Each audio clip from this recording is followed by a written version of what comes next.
My name is Mary Dinauer.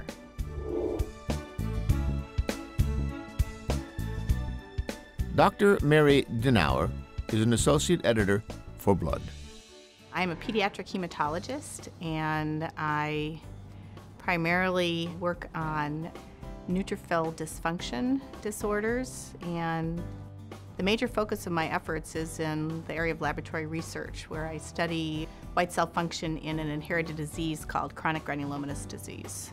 For me, one of the things I've enjoyed about being an associate editor is to learn about research in areas that are related to but somewhat different than my own. So it really is a terrific exposure to the broad field of both neutrophil biology as well as immunobiology. Blood covers the areas of work that is of fundamental importance to understanding the cellular function, how these cells really work, as well as how they behave in the context of diseases that hematologists would be interested in. Non-hematologists also read blood, and because of the area that I cover, there's people that are interested in vascular biology, lung biology, cardiac disease, anything. Those individuals are also going to be interested in studies of how leukocytes migrate out of the bone marrow, stick to blood vessels, migrate into tissues. It's a very sort of cross-cutting area. Very often people are trying to relate fundamental processes like adhesion receptors to their ability to traffic in the context of a particular pathologic process. So whether that be, blood vessel inflammation or formation of an abscess or things along those lines, it very, almost always you can relate it to a really fundamental pathologic process in that way. That's what is so fun about hematology, is that it relates so many different things together.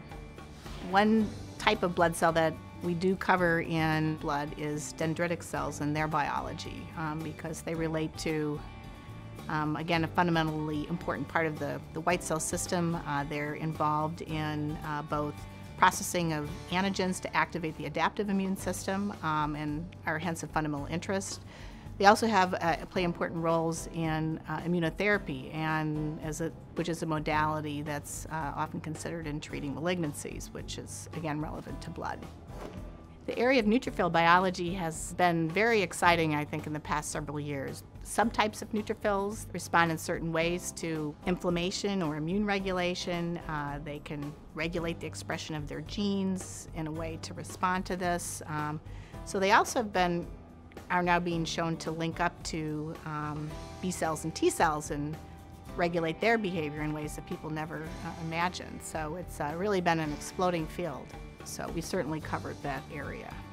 We're also, as associate editors, always sort of on the hunt to identify growing areas, emerging trends, talk to scientists, and encourage them to publish their work in blood.